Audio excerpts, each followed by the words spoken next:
decided to design ToyNet Features. So again, this is the splash screen at toynet.projectreclass.org. Currently, the login button doesn't work, but this is a wireframe design of what we want to implement in the fall. When you log in, you'll be taken to the curriculum dashboard. It will say hello to you, and it will tell you what to do. And this is because some people in prison have been in prison for decades. They don't necessarily take intuitively what we are used to on our smartphones or in our Macs. They want to be able to see on the screen as if on paper what it is they need to do to accomplish their tasks. So when you follow the instructions and click on a chevron, you can see a little bit about the modules and what sub-modules are involved.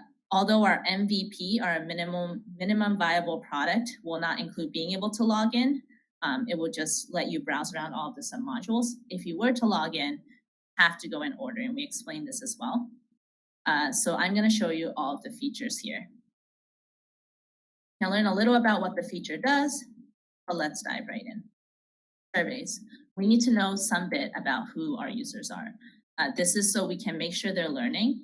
We have to make sure we understand their interest level in the work so we can gauge, is this a student who's not very interested and therefore kind of skimming through the quizzes, or is this someone struggling? Because we're not there to talk to them. We also want to know how much time we have with them, and this is information that we need to protect and secure, as Ron was saying in the last talk, but we haven't started that part of the project yet. We're still at the, hey, let's get people filling out these forms section. We need to figure that out before we roll out. When you go to the next submodule, you will be brought to the value reflection section, which is relevant to what Kunal was talking about earlier. So at the beginning of every monthly meeting, Project Reclass covers a value and what the value means in the different branches. And then we also talk a little bit about what the value means to the speaker, and we invite them to do the same here. So they can write down their opinion, and then they can save it in the login world. You won't be able to do this in the demo world. And then they can revisit it later. One of the hardest modules to design was lessons. And this is partially because it's just complex and critical, as in these students want to learn Network Plus certification content. So this is where they learn it, but also the information we're conveying to them is complex. We're talking about networking here. So it used to be slides, and we got the feedback when showing the slides to users, potential users, that it's not clear without the speaker, which makes sense. Slides are not made to be delivered remotely. At the same time, when we took the visuals away, visual learners got confused. So this is kind of a merge of both of those ideas. We will still allow images, and if we chain images together in the same spot, we can create animations for very cheap. But we have full sentences between explaining what they're about to learn. We also care a lot about metaphors, because when you're coming from a completely different world, it does help to get a little bit of, oh, this is kind of like what models are in the real world. A model plane doesn't necessarily work. It doesn't have all the parts, but it's a simple way for me to understand and represent what an airplane is. Similarly, the OSI model represents what networks look like.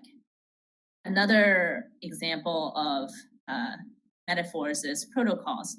So when you're going over the radio, you're over a shared channel. So you need to be very short in your message, because you can't hear the other person while you're talking. And you also need to let them know you're done talking. And there's many other reasons why you want to speak in a short manner. So many people, when they learn to use the radio, have to learn some protocols in order to communicate well. This is very similar to how packets want to be very compact, simple, yet very flexible in the messages they can carry across, what size they are, what kinds of messages, and protocols help with that. So once you learn a topic, say you learn a topic such as the OSI model layer 1, which talks about hardware. We also give opportunities for individuals to learn about the real life application, because some people like the theory, other people like real life applications to ground their learnings. So in articles, we provide you the opportunity to see, for example, what kind of equipment a boat needs in order to lay down fiber optics across the sea. And if you really think about it, a lot of people don't know how that happens, but it is a very exciting way to start thinking about networks. Another submodule that we showed you a little bit of earlier in this hack day is the emulator. So I did show you that you can add and delete hosts, and that's already working. But another functionality I want to show you that we're working on currently is being able to click on a host and run commands on it, and then get a response back as if it's a live network. And this is done all on your computer. There's no actual network calls being made outside of your hosts. And Arthur Lisi is going to talk later about how he set up that capability. And as you're doing all of these things, you can see the actions that you've done on the right. I removed. Now let's say I want to attach host 2 to host 1. Well, in our platform, we don't allow that because we expect you to connect it to a switch. Here's where the errors come in. Without the errors, the student won't know what they did wrong. So we need to be able to show whatever error the backend produces about what you tried to do. We need to escalate that to the front end for the user. When the user does it correctly, they just get a regular message. Great. And now that host 1 is again connected to the network, even though switch 1 has been removed, we can run some more commands and see it come through.